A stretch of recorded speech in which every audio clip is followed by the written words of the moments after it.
शिक्षा के प्रति मनोविज्ञान का सबसे महत्वपूर्ण योगदान निम्न में से कौन सा है? मानव व्यवहार का ज्ञान प्रदान करना। मनोविज्ञान शिक्षा का उद्देश्य यही है कि बालक मानव के व्यवहार का ज्ञान प्राप्त करे। शिक्षा का अर्थ केवल व्यवसाय या रोजगार प्राप्त नहीं है, बल्कि व्यवहारगत अनुभव प्राप्त करे और उसके अनुसार ही आचरण करे। बालकों में प्रभावी अधिगम हेतु निम्न में से कौन सा विकल्प सबसे कम महत्व रखता है? अधिगम के दार्शनिक आधार।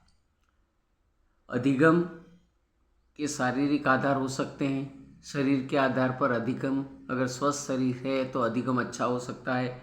अधिगम में अगर अभिप्रेरणा है तो बालक सीखेगा। अधिगम के बौद्धिक आधार, उसकी बौद्धिक स्थिति क्या है, उसके आधार पर बालक अधिगम करेगा। अधिगम के निम्न सिद्धांतों में से किसमें प्रतिक्रिया होने पर पुनर्बलन देने का सुझाव दिया गया?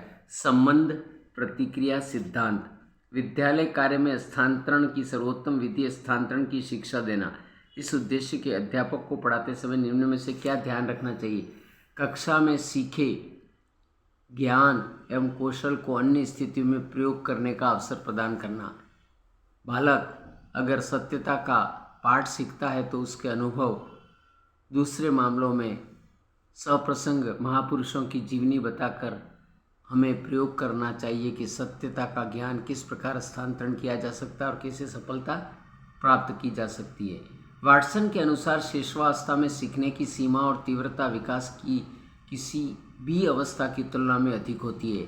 इस कथन को ध्यान में रखकर शैशवावस्था में शिक्षा के आयोजन हेतु निम्न में से कौन सी क्रिया होनी चाहिए? आत्मनिर्भरता का विकास होना चाहिए, जिज्ञासा की संतुष्टि होनी चाहिए और क्रिया द्वारा सिखाना चाहिए, लर्निंग बाय डूइंग। कौन सा विकल्प में संप्रत्यय विकास की क्रियाएं दी गई हैं? वर्गीकरण, पृथक्करण एवं सामान्यीकरण। निम्न में से किस मनोवैज्ञानिक का कथन है कि संपूर्ण व्यक्तित्वों को उनके व्यक्तित्व के आधार पर दो में से एक श्रेणी अंतर्मुखी अथवा बहिर्मुखी में रख सकते हैं? युंग। व्यक्तित्व निर्धारण हेतु स्याही के धब्बों के द्वारा परीक्षण, इंक ब्लॉट टेस्ट का निर्माण निम्न में से किसने किया था? रोशिक ने। एक बालक जो पढ़ने में कमजोर है अपनी असफलता कारण अध्यापक का पक्षपात बताता है, निम्न में से किस रक्षा युक्ति का प्रयोग कर रहा है? प्रक्षेपण का।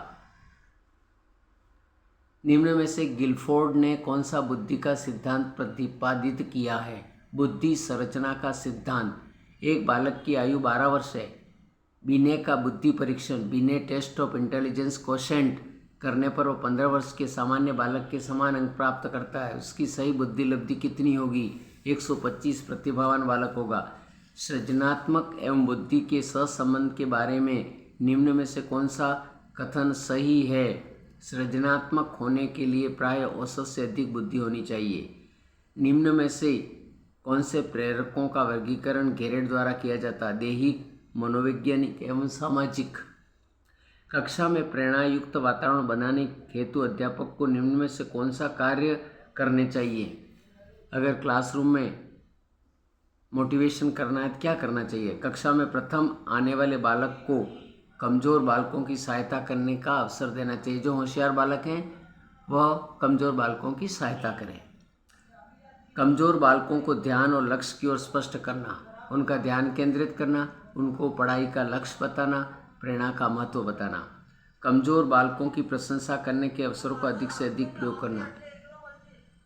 जो कमज़ोर बालक हैं उनको मोटिवेट करने के लिए उनकी प्रशंसा करनी चाहिए। किस स्थिति में सज़ा लाभदायक हो सकती है? जब बालक समझने की सज़ा उसे नहीं उसके गलत व्यवहार के कारण दी गई है। अध्यापक द्वारा निरीक्षण के माध्यम से प्रतिभाशाली बालक की पहचान है। निरीक्षण द्वारा भावनात्मक समस्या से ग्रस्त प्रतिभाशाली बालकों की पहचान अध्यापक द्वारा नहीं हो सकती है।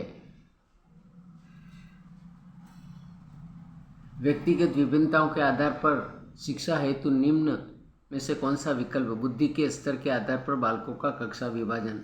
मनोवृत्तियों के विकास के संबंध में निम्न में से कौन सा विकल्प सही नहीं है? मनोवृत्तियां वंशानुक्रम से प्रभावित होती हैं, वातावरण से नहीं। निम्न में से कौन सा विकल्प आत्म संप्रत्य के संबंध में सही है? स्वस्थ आत्मा संप्रत्य व्यक्ति द्वारा अपना उत्तरदायित्व निभाने जाने में सहायक होता है। सामाजिक वातावरण आत्म संप्रत्य के विकास को प्रभावित करता है। भौतिक एवं सांस्कृतिक वातावरण आत्म संप्रत्य के विकास को प्रभावित करते हैं।